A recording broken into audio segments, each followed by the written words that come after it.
and welcome. I'm Bob Geller, your host of PR Done and Dunner. I was introduced to our next guest through a well-targeted PR pitch. How about that? Look, this is how the PR sausage gets made.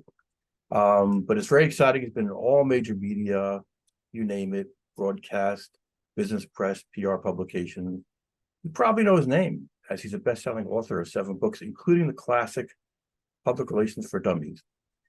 He has his own firm, Ericho Communications, and speaks frequently about PR and leadership.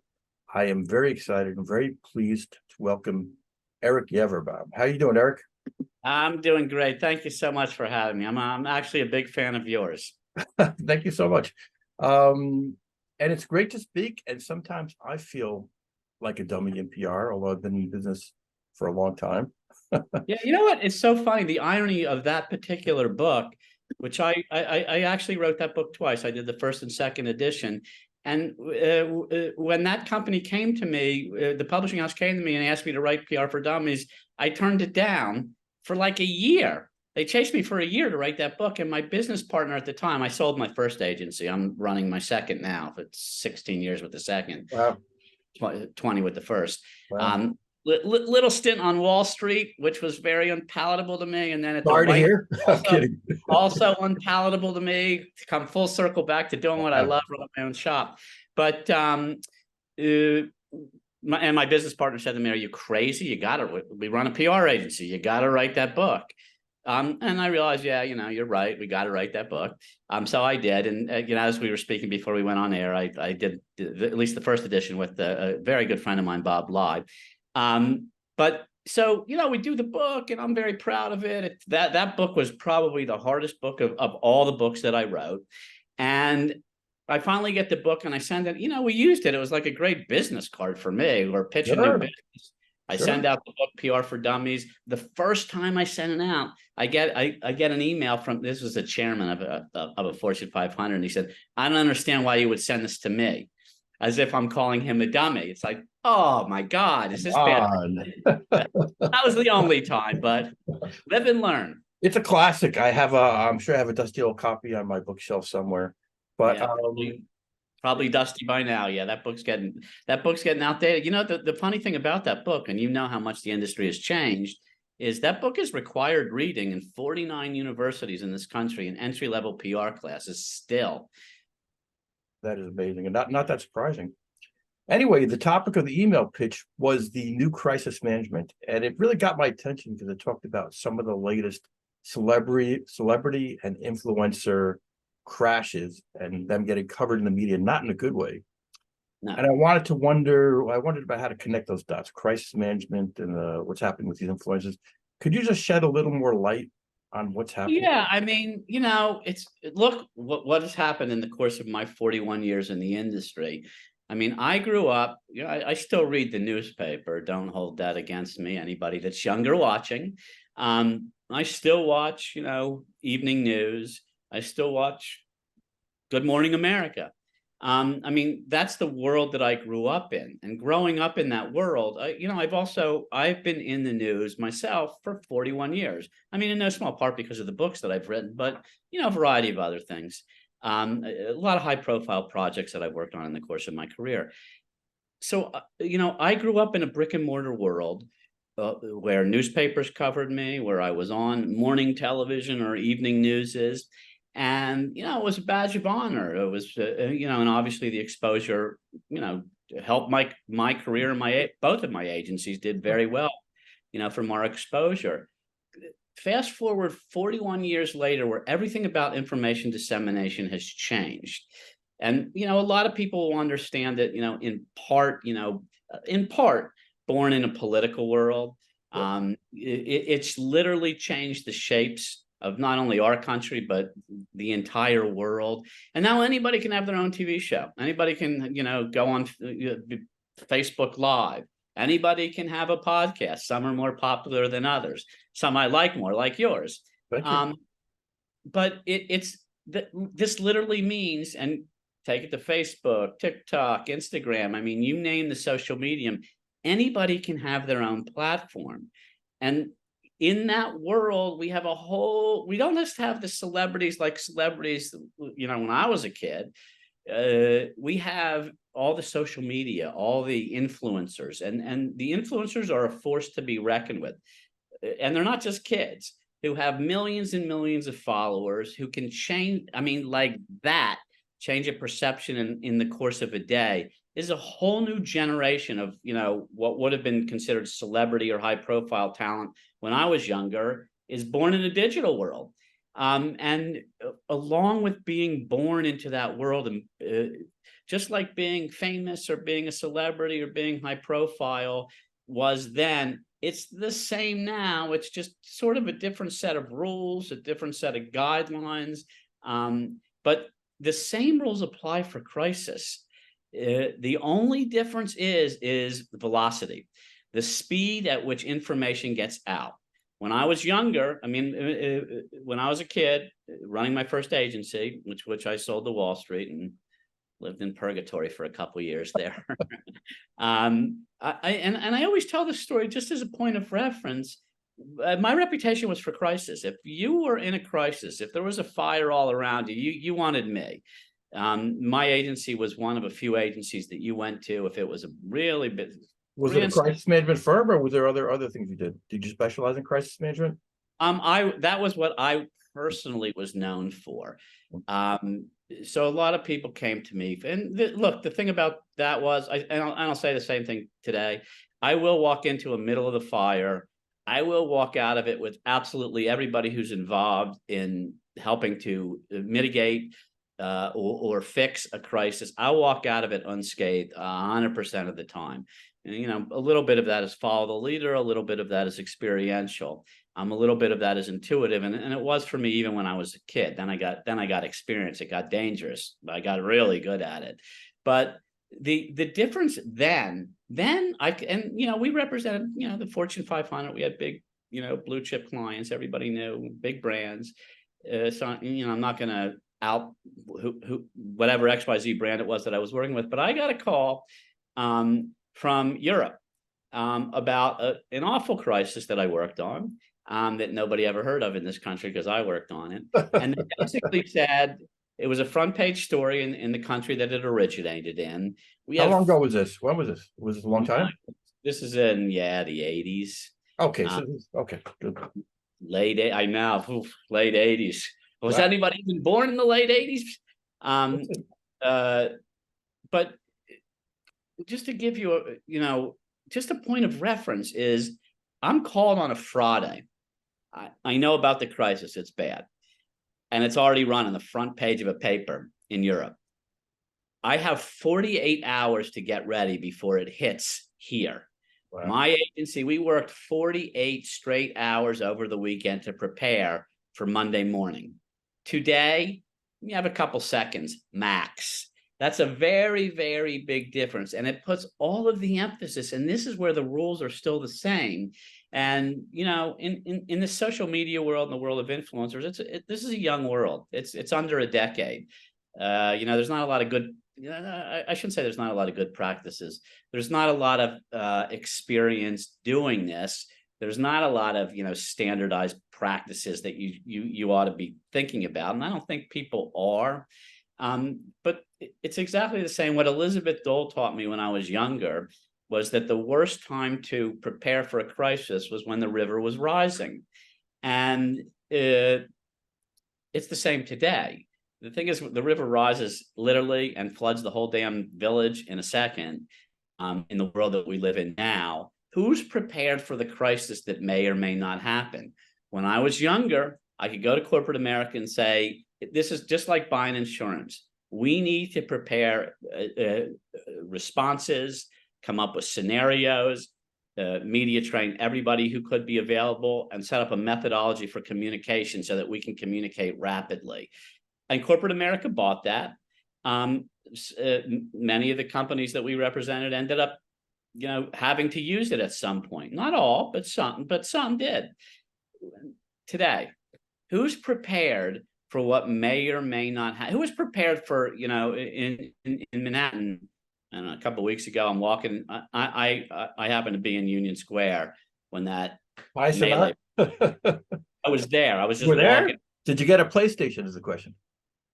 No, I didn't get a PlayStation, but I did get one child back to his parents, and I did get one mom holding her baby into a bank where she could be safe. So I felt really good about that. I did swing an action there too.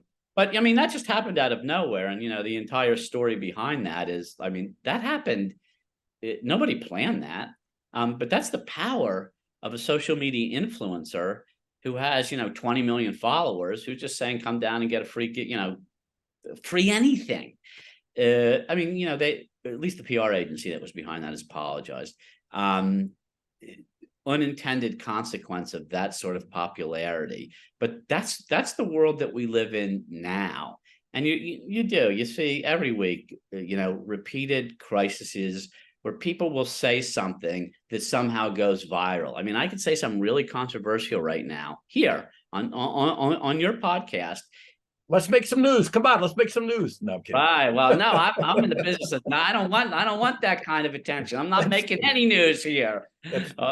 We'll certainly promote the podcast when it runs, but not for anything scandalous. But look, I was on national television for a decade. I mean, after I left the White House, I was on TV for, I don't know, 8 or 9 years. Everybody wanted my opinion about politics, which, by the way, I know nothing about, but everybody wanted my opinion anyway. And I did have many. So, I've lived in that world. And now there's been times, I mean, I recently had a television appearance that brought the wrath of God down on me for many, which I sort of knew that it would, but I sort of knew. So, I mean, I'm practiced at this. I taught this for a living for decades. I'm pretty good at, making sure that I don't find myself in the middle of, unless I'm walking in between meetings, I'm not going to find myself in the middle of a reputational, landmines and scandal like so many of the influencers, of today are. But it's a practice skill. And I'm not an influencer. I'm not one of those people. And I'm not new to this either. I mean, I've been on, Larry King and Nightline and 60 Minutes and with Time Magazine. When I was younger, I practiced, what I do, and I taught what I do. People pay me for that. So it'll be very hard for me to say something really dumb right now that somehow is going to turn into making this, you and I, the guys who, are on the receiving end of something dumb that one of your guests said. Yeah, no, that makes a lot of sense. Should we differentiate, by the way, between celebrities and influencers? And would you say influencers have a PR problem these days, given some of the... Some do. I mean, look, I always felt like, and I also have, again, you can compare, these examples. I had all of these issues when I was younger with very famous people who did or said dumb things, had some scandal in their life, and suddenly a brand is dragged all the way down. So brands will come to me and they'll say, hey, Eric, we got X, Y, X budget. Let's hire a celebrity. I was always cautious of it, even when I was younger. To me, it was a cheap trick. Yeah, I could buy, attention with that, XYZ famous person, but I would rather do it without the famous person. And the reason was because if the famous person decides to say something stupid, find themselves in the middle of a controversy, they turn into, the current day version of a guy like, Mr. Beast. Yeah. So what happens when Mr. Beast has bad things to say about literally the company that hired him? How's that work? Who was it again? Was this Burger King or was it It's just online burgers. I mean, fascinating case study. But this has been going on, my entire life, where I had. I mean, I was at the. This is a fine. We had Jimmy Chang. We used to represent Prince. Jimmy Chang's comeback year. Tell us. We were introducing long body technology. Jimmy Chang was their big, he was their big guy, and it was his comeback year. He goes to the finals. I'm at the finals of the U.S. Open, and the question comes from a journalist: isn't it long body technology? I mean, no What is that? disrespect. No disrespect to Prince. I never really fully got it. It seemed to me like it seemed to me, and I sat in a lot of meetings with it, saw a lot of fancy charts. To me, my interpretation was, after sitting in many meetings, if they added it's 1 inch. The racket was 1 inch longer, so you could get to the ball faster because you got 1 extra inch over your standard. You a tennis player? I am a tennis player. Yeah. Oh, we'll have to play sometime. I mean, not a good one. All right. Anyway. And we're at and I'm standing off to the side, and we're at the, this is the U.S. Open press conference for the finals. And they say, isn't it, Jimmy, isn't it the racket? And he says, it has nothing to do with the racket. I'm like, come on, just say it doesn't hurt. Shit. That's all you had to say. What will happen to sales the next day? I say, doesn't hurt, because it's sort of plausible that it doesn't. But I mean, I was also, I represented Larry Holmes. I was at this press conference too, where Larry Holmes said his first loss. And I'm at that press conference where, I mean, this killed him for years, where the famous line, which people may or may not remember, is Rocky Marciano couldn't carry my jock strap. It's like, no, he didn't mean that. He didn't mean that. Like, that's what happens. Yeah. So that was the old days. And these were with trained, in theory, celebrities, very famous, a couple famous examples there. And in both of those examples, both of those people had very long, experiences of being, in the public. Influencers today have less experience with being in the public. They're almost pop-up celebrities. And everybody wants these influencers. Everybody wants we need the influencer who is, everybody's following today. Corporate America, same thing. Same risks come in a much shorter period of time. One, they haven't been doing it nearly as long as in the good old days. They're new. The entire industry of influencers is, I hate doing the air quotes. Everybody makes fun of me. That's going to go viral. Eric Yaverbaum. Most of this is audio, so don't worry about it. A lot of our. Oh, hey, nobody saw that. I didn't do that.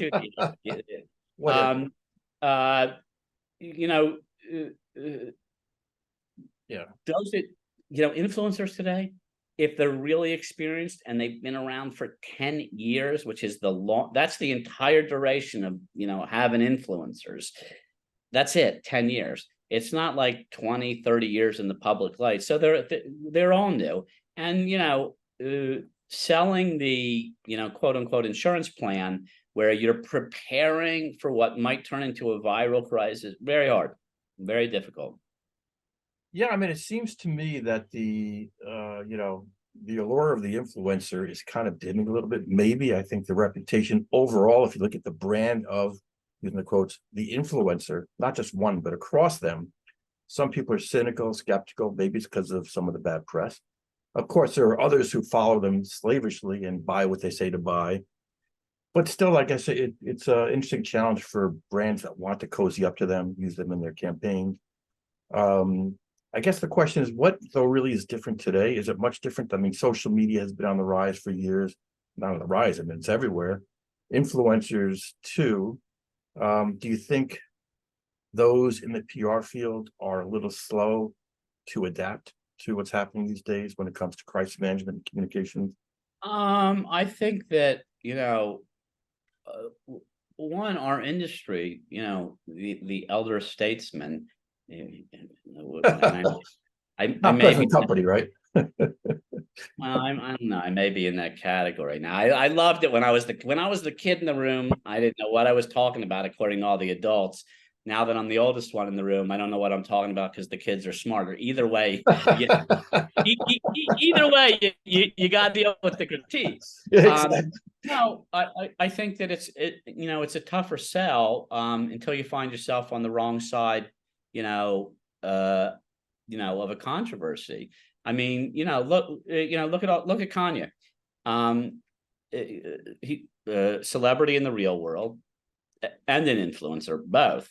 I don't know. How do you think Adidas is feeling about their relationship with him now? Because I mean, and honestly, in his particular case, and I have said this on national television, I don't think he likes it at all, but I would have cautioned them about, or anybody that does, work. Kanye does what Kanye wants to do on a regular basis, and he's a repeat offender at, offending. I was so unsurprised by that. What I was surprised by, it seemed to me like it caught Adidas flat-footed. I mean, multiple, national television shows that I went on said, is anybody surprised by this? And I said, Adidas, they're surprised. Why would they be surprised? They were very flat-footed about it. It took them days to figure out what to say. I mean, it's not a it's not going to kill the brand, but man, did they spend a lot of time having to figure out, how do we handle this? What do we say?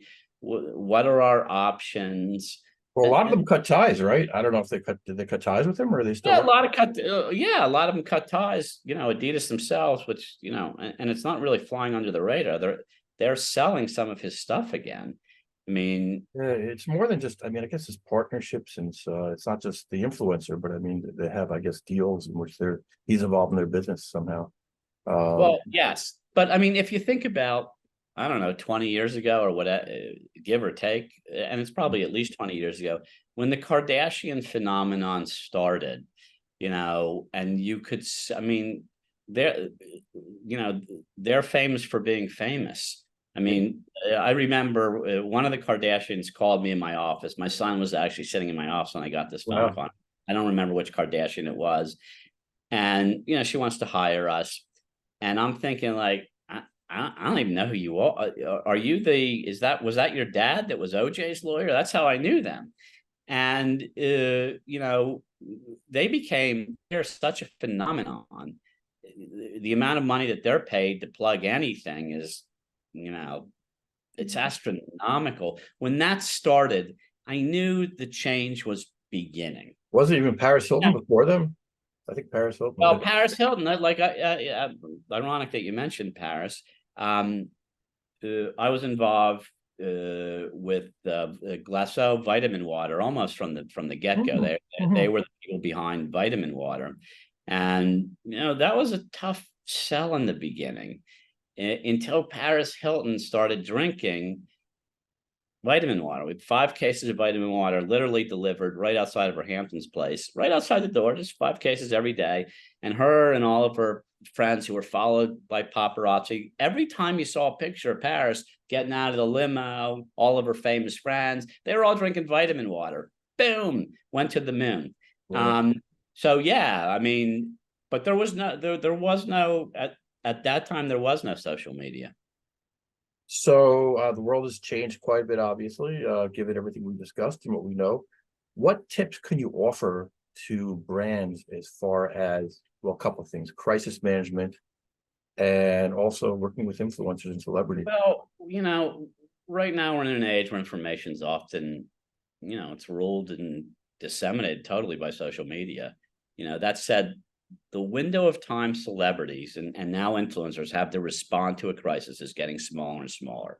But you still have to prepare, right? I mean, you mentioned before that preparation is becoming harder, but it seems to me it's more important to be ready when it hits, because you have to respond. Oh, I think that if you're not, listen, it's at best, it's 50-50. You don't have a plan in place, it's 50-50. You're going to find yourself in trouble. For everything that you're enjoying from your influence or your influence, one wrong sentence, one wrong comment, one anything in their history that you might not have known about, because now everything that we do is documented forever. So if you ever did anything wrong, it's going to come out if you ever get famous. You're in trouble. So if you don't have a plan in place, I mean, effective crisis management, it's always been done with a plan and a strategy. It still should be. I mean, before social media, it was important to plan for a crisis, still is. Now it's even more crucial to be prepared. I mean, a crisis preparedness plan should start months before a crisis ever happens, not days before, or not, as Elizabeth Dole said, while the river is rising. If your crisis planning is after the news hits, it's already too late. Social media has the power to build up public figures. It has the same exact power to tear them down. And being prepared for any crisis will ensure that, no matter what comes along, you as a brand can respond immediately in a well thought out way that you're not making up in the heat of the moment. It's the worst time to make up a plan. But you have to have the machine in place and the platform, I'd assume, to do that.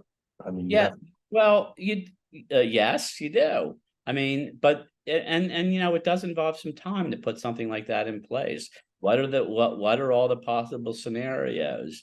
How will they be communicated? Who will communicate them? How will you do that expeditiously? Yeah, I mean, there's some time involved in putting something like that together. You don't do it, you're going to be in trouble. If your brand is literally, if you're making money because of things that an influencer is doing, or if you're an influencer yourself and you're making, entrepreneurial money on your own, and TikTok, Instagram, Facebook, you name it, you need to have given this some thought and have some kind of a plan in place. right. So it has to be a multi-channel response, I assume. We're not sort of media, obviously. Now we're talking about the channels you just mentioned, right? Yeah, I mean, I don't know if you ever saw. There was an influencer. Her name was Jenna Marble. She was a kid. I go and she kind of canceled herself after all was said and done. She did an amazing job on YouTube of issuing, a public apology that was so genuine. I mean, she took accountability for her actions. She wasn't doing a, crying performance, something that I think a lot of influencers are, they're definitely criticized for, and, justifiably so. And she ended up leaving YouTube, but many fans respected her decision and some wanted to come back. And I'll tell you one thing, and this has always been the case, is the only thing that people love more than the takedown is comeback. So I wouldn't be surprised if we see her, someday again. She made a genuine apology. It wasn't disingenuous. She left on her own terms. Effectively canceling herself. Wasn't a perfect ending, but I don't think it's the ending. Yeah, no, that makes sense. I mean, as well as a playbook for responding to a crisis, you need a playbook for what happens afterwards and recovering your reputation. Indeed. Now, so I'm assuming, well, listen, there's a lot of different channels, technologies involved. Older folks, people who are not kids might have a challenge with things like TikTok and Instagram. I mean, it seems to me you have to have a good team that is ready to respond, and you have to have your channels, all set and ready to go. Well, yeah, that's part of it. Absolutely. And I've played for as long as social media has been around because I felt like I needed to educate myself, because I'm not the demographic. I'm not the TikTok generation. I wasn't born digital. Twitter, when Captain Sully landed the plane on the Hudson, I was sitting in my office. I got 8 TV screens because I'm a news junkie. I'm monitoring everything, all the networks. And one of my screens is my, what it's now X, what was my Twitter dashboard. And I see on Twitter the picture of everybody standing out on the wing of the plane, all the passengers. Not one single network had it. 6.5 minutes later, CNN has this picture. And I knew that moment that the way that we get our information just changed. And maybe before that Twitter would be the match that lit the news cycle. It used to be, what I used to tell my clients is, if you get in USA Today, you'll be hearing about it all over the place. When I sit on the subway and I see, not that I know who I'm sitting next to on any random subway, but the Good Morning America producer who's reading the story in the New York Post, it used to be that print was almost script for broadcast. USA Today, like if you drove, I was a commuter. I commuted into the city, for 20 years. If it was in USA Today, I heard about it on the radio on my morning commute. Right. It was literally script for them. So fast forward to Twitter. I know this is now the match that lights the entire cycle. literally CNN 6.5 minutes after Twitter, after I see the picture on Twitter from the guy, citizen journalist going by in the barge, taking a picture. That's who got that, that's who got the scoop. 6.5 minutes later, it's CNN before any of the other networks were, airing it. And, look what happened, for better or for worse to politics. Twitter became such an influential, so a wrecking ball for news. Well, I mean, yeah, PR teams really need to be plugged into it. If they're not, they're making a mistake. And that's where news happens. That's where interesting conversations, often involving journalists, happen. So they have to be there. And if it's not Twitter, because we know Twitter's had its issues recently, it's Thread or other networks. I mean, of course, TikTok seems like it's has a lot of buzz these days. But there you have it. No, that's extremely exciting, very helpful. Eric, thank you for your great tips and insight. Anything else you want to share? I should have mentioned, by the way, you have your own PR firm, Ericho Communications, which has a great reputation, great logos associated with it. But anything else you want to mention before we sign off here? I'll just thank you so much for plugging my agency. This is my most valuable piece of advice is I love what I do. For anybody listening, and certainly a younger demographic, make sure you love what you do. I have got the incredible opportunity to traipse in and out of history my entire career. Winston Churchill once said, "History will be kind to me, for I intend to write it." Same with me. I love what I do. Find something that you love what you do. You'll never work a damn day in your life. It is obvious your enthusiasm is infectious, and we both know PR can be a very stressful field. So if you don't have the passion for it, it could be a slog. You're not going to last too long. But Eric, I want to thank you so much for your time, for sharing your insight, and I hope we can stay in touch. Look forward to talking soon. Thanks so much for having me. It's my honor. My pleasure. Take care.